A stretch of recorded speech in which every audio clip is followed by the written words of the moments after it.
मराठा साम्राज्य की धरती पर जब भी स्वाभिमान, साहस और बलिदान की बात होती है तो एक नाम सबसे पहले गूंजता है, छत्रपति संभाजी महाराज।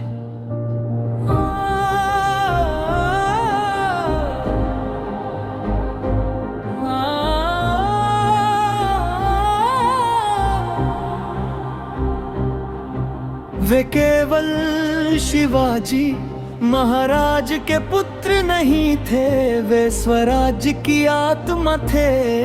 एक ऐसा शेर जो मौत से भी नहीं डरा। जब औरंगजेब की विशाल सेना ने छल से उन्हें बंदी बनाया, तब दिल्ली से दक्कन तक ये खबर फैल गई कि मराठों का उत्तराधिकारी पकड़ा गया है। लेकिन औरंगजेब ये भूल गया था कि उसने एक राजा नहीं बल्कि एक ज्वाला को कैद किया है। संभाजी महाराज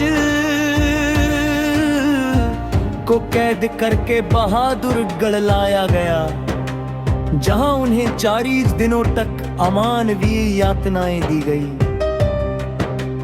दिन रात भूखा रखा गया, हाथ पैरों में बेड़ियां डाली गईं, शरीर पर कोड़े बरसाए गए, आंखों में जलते अंगारे दिखाए गए। उन्हें अपमानित करने के लिए जोकरों की तरह वस्त्र पहनाए गए। पूरे दरबार में हंसी का पात्र बनाने की कोशिश की गई, लेकिन उस शेर की आंखों में न आंसू थे न भय, केवल स्वराज्य की आग थी। औरंगजेब रोज एक ही सवाल पूछता था, धर्म छोड़ दो, इस्लाम कबूल कर लो और मराठा साम्राज्य तुम्हें सौंप देंगे। लेकिन हर बार संभाजी महाराज का उत्तर एक ही होता, मेरे शरीर के टुकड़े टुकड़े कर दो, लेकिन मैं अपने धर्म, अपने स्वराज और अपने लोगों से विश्वासघात नहीं कर सकता। हर दिन उनकी पीड़ा बढ़ती गई, शरीर टूटता गया, पर आत्मा और मजबूत होती गई। उनके नाखून उखाड़े गए, जीभ काटने की धमकी दी गई, आंखें निकालने तक की कोशिश हुई, फिर भी उनके होठों से कभी आह नहीं निकली।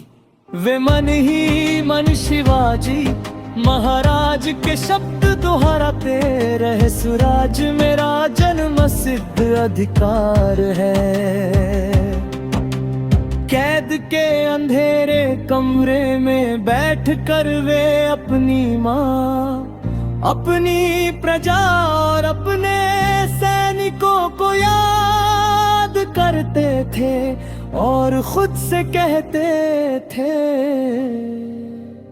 अगर मेरा बलिदान मराठों में हिम्मत जगा दे तो ये यातना 100 बार भी कम है।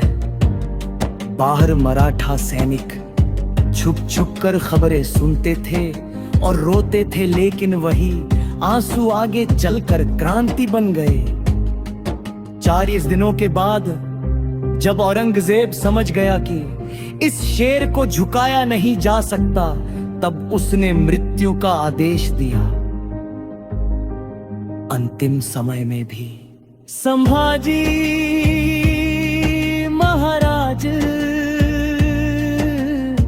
शांत थे। उन्होंने आकाश की ओर देखा, मन ही मन भवानी माता को प्रणाम किया और कहा, मेरा जीवन स्वराज्य के लिए था और मेरी मृत्यु भी उसी के लिए होगी। त्याग मार्च कोकोवाद शोर अमर हो गया, लेकिन उसकी दहाड़ आज भी हर भारतीय के दिल में गूंजती है। संभाजी महाराज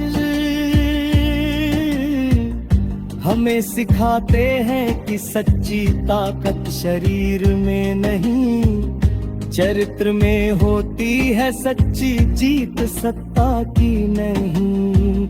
आत्मसम्मान की होती है, और जो अपने सिद्धांतों के लिए मर सकता है वही इतिहास में अमर होता है। उनका जीवन आज भी हर उस इंसान को संदेश देता है जो मुश्किलों में हार मानने वाला है। अगर संभाजी महाराज 40 दिन की यातना सहकर भी नहीं झुके, तो तुम अपनी छोटी छोटी परेशानियों से क्यों डरते हो?